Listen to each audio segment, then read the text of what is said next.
Hello everyone, welcome back to my channel.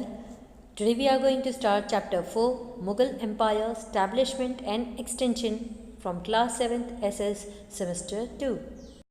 Mughal Empire Establishment and Extension.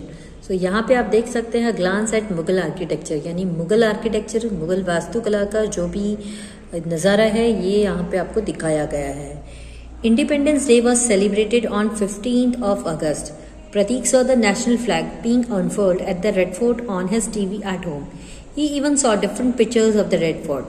The next day, Pratik asked his class teacher all about the Red Fort. His teacher downloaded pictures of the Red Fort as well as pictures of other architectural monuments from the internet and showed them to the students. While showing them the pictures, the teacher told them that those monuments were constructed during the Mughal period. She decided to tell them all about the Mughal rule. तो 15 अगस्त को स्वतंत्रता दिवस मनाया जाता है और उस दिन 15 अगस्त था तो जो स्वतंत्रता दिवस था वो मनाया जा रहा था. प्रतीक ने घर पर अपनी टीवी पर लाल किले में राष्ट्रीय ध्वज को फहराते हुए देखा. यहाँ तक कि उसने टीवी पर लाल किले की अलग अलग तस्वीरें भी देखी. अगले दिन प्रतीक ने अपनी क्लास टीचर से लाल किले के बारे में पूछा. उनके टीचर ने लाल किले के चित्रों के साथ साथ इंटरनेट से काफ़ी सारी वास्तुशिल्प स्मारकों की तस्वीरें भी डाउनलोड की और उन्होंने बच्चों को दिखाया. उन्हें फोटोज दिखाते हुए टीचर ने उन्हें बताया कि उन स्मारकों का निर्माण मुगल काल के दौरान किया गया था. उसने उन सभी को मुगल शासन के बारे में बताने का फैसला किया. Delhi was under Ibrahim Lodi's rule during that time and Babur ruled in Kabul. Afghanistan. Babur was the ruler of Mughal dynasty. He attacked Delhi in 1526 CE.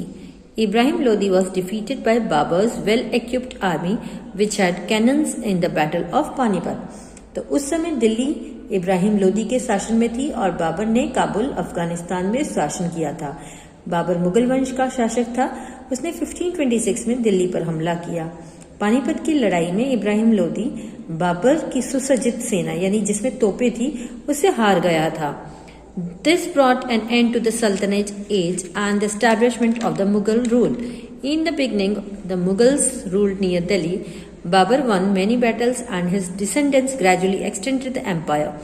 Let us learn about incidents that occurred during the Mughal age and know more about the administration and social life of that time. तो इससे सल्तनत काल और मुगल शासन की स्थापना का अंत हुआ. शुरुआत में दिल्ली के पास मुगलों का शासन था. बाबर ने कई युद्ध जीते और उसके वंशजों ने धीरे धीरे साम्राज्य को बढ़ाया. आइए मुगल युग के दौरान हुई घटनाओं के बारे में जानें और उस समय के प्रशासन और सामाजिक जीवन के बारे में इस चैप्टर के माध्यम से और ज्यादा जानते हैं. Main events of the Mughal dynasty. First is Babur 1526 to 1530. In 1527 CE, he fought a battle with the brave Rana Sanga at Kanwa, in which Babur defeated him as his army was equipped with cannons. तो अभी हम बात कर रहे हैं मुगल राजवंश की मुख्य घटनाओं के बारे में. तो सबसे पहले हम बात कर रहे हैं बाबर की. तो बाबर ने जो शासन किया, जो रूल किया, वो 1526 CE से 1530 तक किया. तो 1527 CE में उन्होंने कन्व पर बहादुर राणा संग के साथ एक लड़ाई लड़ी जिसमें बाबर ने उसे हराया क्योंकि उसकी सेना तोपों से बहुत ज़्यादा सुसज्जित थी. In 1530, Babur fell ill and died. He fought many battles to lay a strong foundation of the Mughal Empire and gain control over the areas near Delhi and Agra. He emerged victorious in most of the battles. तो 1530 में बाबर बीमार पड़ गया और उसकी मृत्यु हो गई. उन्होंने मुगल साम्राज्य की मजबूत नींव रखने और दिल्ली और आगरा के पास के क्षेत्रों पर नियंत्रण हासिल करने के लिए कई लड़ाइयाँ लड़ी. वो अधिकांश लड़ाइयों में विजयी हुए. Next is Humayun 1530 to 1540 and 1555 to 1556. Humayun ascended the throne of Delhi after Babur. According to his father's will, the kingdom was divided and each of his brothers inherited one province. He retained Delhi. दूसरी जो बारी आती है वो आती है हुमायूं की. तो हुमायूं ने 1530 से 1540 तक रूल किया और फिर 1555 से 1556 तक रूल किया. हुमायूं बाबर के बाद दिल्ली की गद्दी पर बैठे. अपने पिता की इच्छा के अनुसार राज्य का विभाजन हुआ और उसके प्रत्येक भाई को एक प्रांत विरासत में मिला. उन्होंने दिल्ली को बरकरार रखा. Humayun had to struggle a lot against his brother Kamran and the Afghans. तो हुमायूं को अपने भाई कामरान और अफगानों के खिलाफ बहुत ज़्यादा संघर्ष करने पड़े। Humayun was defeated twice by Sher Shah and he had to escape for 15 years in order to save his life. During that time Akbar was born in the palace of the king of Amarkot. तो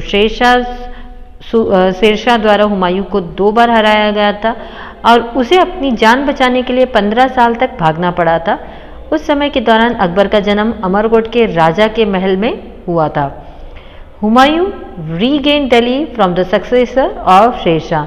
शेरशाह के उत्तराधिकारियों में से हुमायूं ने दिल्ली पर वापस से अपना जो अधिकार था वो वापस से प्राप्त कर लिया था।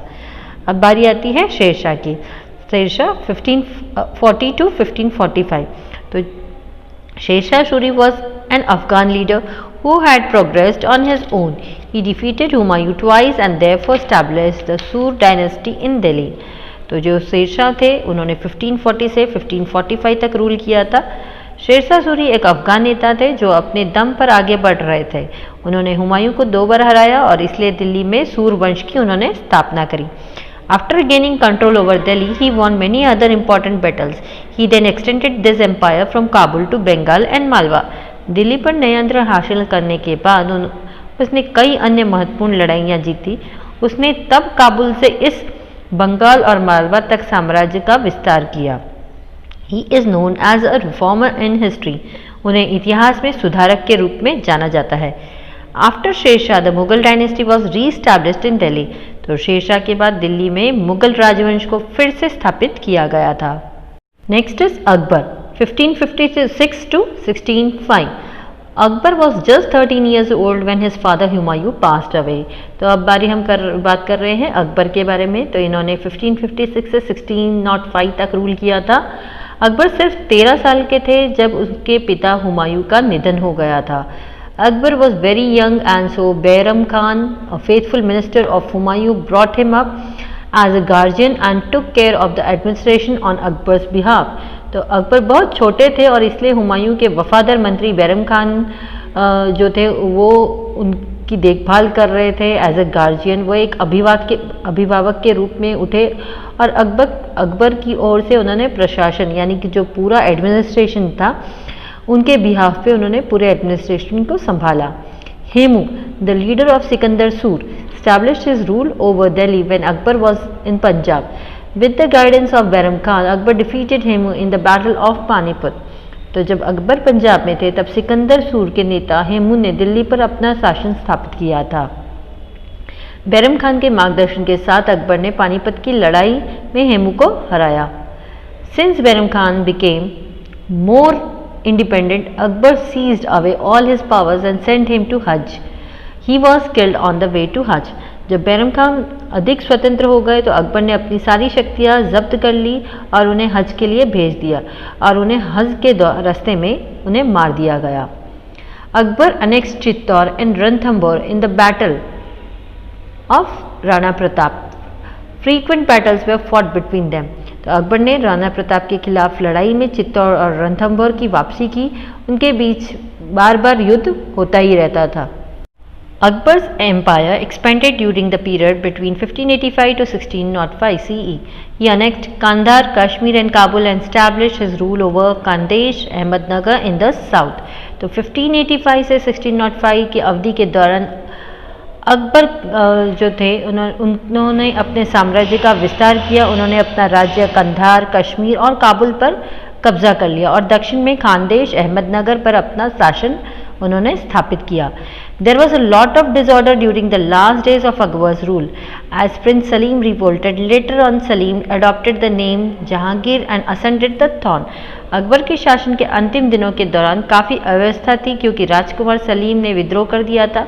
बाद में सलीम ने जहांगीर नाम अपनाया और सिंहासन पर वो बैठे।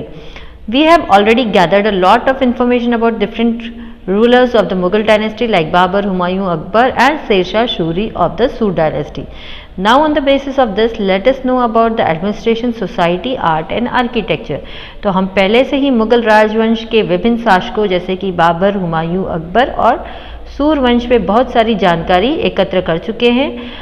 अब इसके आधार पर हम प्रशासन, समाज और कला और वास्तुकला के बारे में आगे जानेंगे। So till here, in our next video we'll continue the chapter. Bye bye.